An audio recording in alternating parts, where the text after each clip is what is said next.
98.1 FM and AM 1220. It is 7:40 and it is a Tuesday. 7:40 and Tuesday can only mean one thing. Dr. Jaimie Ronchetto joins us here on KHTS. Good morning, Dr. Jaimie. Good morning. How are you? Was I a little over the top there? I was very excited. You're so excited. That's great.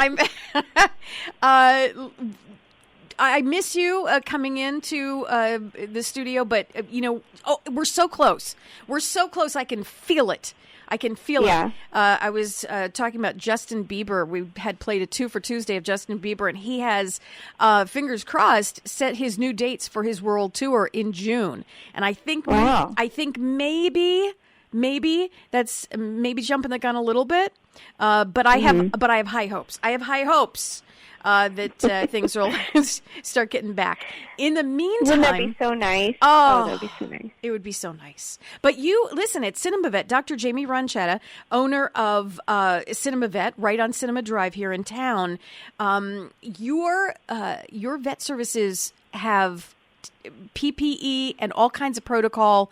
So if we have an issue with our animal, you've got this entire thing worked out. I mean, it's a well-oiled machine. You make the appointment, you drive up, they take the animal, you sit in your car, they take the payment. I mean, you have this down. Right. Yeah, we do. We have it pretty much down pat, and it's working out really well. And surprisingly, the pets are doing really well, too, being brought in and, away from the owners. They're handling everything great. Are pets, we say kids are resilient. Sometimes kids go through something, I don't want to say traumatic, but they go through something and then we say, oh, they're resilient. Do you think that dogs and cats are also, to a certain extent, resilient that way? I do, especially dogs. Cats are a little bit different, but still for the most part, yes, I would say that they are resilient. Mm-hmm. I've been really surprised, actually, through this whole curbside thing that, most every pet that we've had to, do the curbside with, so we're going in, taking them away from the owner in the car, bringing them in by themselves, doing everything with them away from the owner. Mm-hmm. Even pets that normally, we find are really anxious or fearful or, the owner says they don't do well away from them, they've done great. Mm-hmm. I don't know if they understand what's going on. I think that might be a little bit beyond them, but just they've done really well with the changes. And they've stayed very calm, which is great. Yeah, which is so good to hear. I found, we're talking about resilience with dogs and the change of how we have to do things for COVID.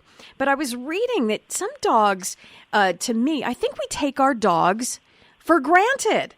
Because I was reading some of these amazing facts about dogs. Like, for example, their sense of smell is at least 40 times better than a human's.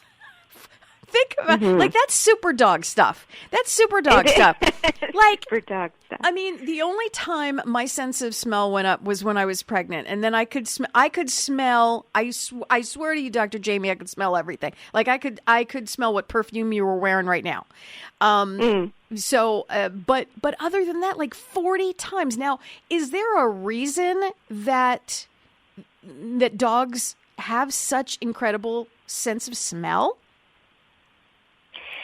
I mean, I know that they have a lot more receptors in their nose, basically, to be able to do that. And yeah, I mean, it is pretty incredible if you think about what we're able to utilize that for. Like, that just shows you that the training of dogs to smell out, cancer and the bomb-sniffing dogs and all of those things, it's pretty amazing what we can harness for that. Exactly. That's where I was headed with this, because now there are reports that they're training dogs with COVID that can sniff out. Yes, I'd heard that too. Right? Yeah. And who better with 40 times the better 40 times. 40 times. Yeah. And they can also, while they're sniffing, they can also breathe at the same time. Now, who can do that? Did you ever try? I mean, this is where I was reading some of this, and I was just amazed at try and sniff while you're breathing. I don't think you can do. Like, you have to stop one to do the other, kind of consciously. Did you ever try and do that? Right. Yeah, you can't really breathe effectively while you're trying to really sniff something. Again, super dog. The other thing is that some dogs are extremely fast, and they say on this website some are so fast. And I'm thinking maybe a greyhound, but you can correct me if I'm wrong. Can beat, as far as running, can beat a cheetah. Yeah, I feel like I've heard that before as well. I mean, a lot of the sight hounds, which is the group that greyhounds are in, are very fast. So they're built for speed. You know, they're very svelte. You know, they're very trim. You think that they look like they're underweight, but really for that breed, they're normal. They're very, very trim. And built for speed. So sight hounds are like the greyhounds. They're like Salukis. Dogs like that. But yeah, they can run extremely fast. As great and as wonderful as dogs are, and they have these amazing sensibilities, as amazing as they are, and I think dogs are super dogs. Sometimes we have a little problem here and there, like training as far as potty training. Yes.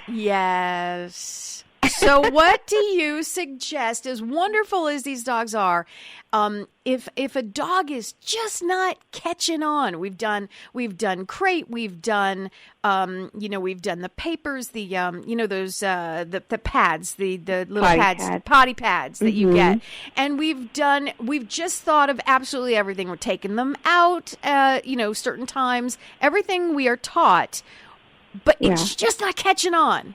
What do we do, and where do we go, and how do we fix that?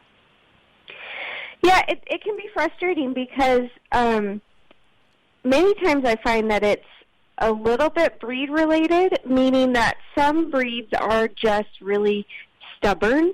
It's not necessarily that they're not totally getting it, but they're stubborn. So what's difficult is obviously finding a way to work with them that they understand and that works well for how they think, I guess. So what I find works typically pretty well. Oftentimes I find that the problem lies in that even if you've done crate training and they did great with that, and they did good in the beginning, a lot of times they sort of lose it, and we don't often understand what went wrong. I find that it's because owners are giving their puppies too much freedom or like too much space too quickly. So they go from, they did really good in their little playpen, and they go from just the playpen to the whole house of, just, okay, you're free, be free because we think you're potty trained. And that doesn't work because then they'll just run off into another room and they'll go potty, and then they come back and they sort of, then it's out of sight, out of mind. They forget what they did. They basically, it looks like they forgot their potty training. So what I tell the owners to try is take baby steps with their space. So if they did really well in the playpen, that's what they go back into for starters. And once they succeed there and there's no accidents, they're doing what they're supposed to do, then instead of the playpen, they get maybe the whole kitchen. And once they succeed there, then they get the kitchen and maybe whatever adjoining space that is. So you very little by little give them more and more space as long as they're succeeding with their potty training and they're doing what they're supposed to do. As soon as that stops, if it ever does stop, you go back to the size space where they were successful. And that tends to work well. It takes longer, but it does work. So just too much too soon is possibly the problem. Do you find certain breeds, smaller dogs, Chihuahuas or anything, do you think the smaller dogs are harder to train, or is it the bigger dogs, or is it just across the board depending on their personality? Some of it is personality, for sure.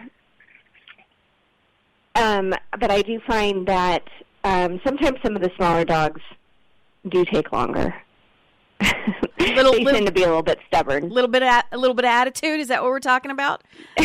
Sometimes. Little too. I'm adorable and I can do what I want. Attitude. Is that what we're looking at? Right. And sometimes, like the really little guys, they get so used to being held all the time or carried around all the time that oftentimes I think that leads to some issues with potty training also. We want to cuddle a little too much. We got to train them first, then we cuddle. Train first, cuddle later. Dr. Jaimie, you're fantastic. I miss you so much. Thank you so much for the great talk on Tuesday, as we always do. If someone is looking for a new vet for their pet, I just rhymed there. I entertain myself so easy. What's the number? Best number to get you at? 661-253-9300. And it's cinemavet.com, yes? Yes. All right, Dr. Jaimie, have a great week. Thank you. You too.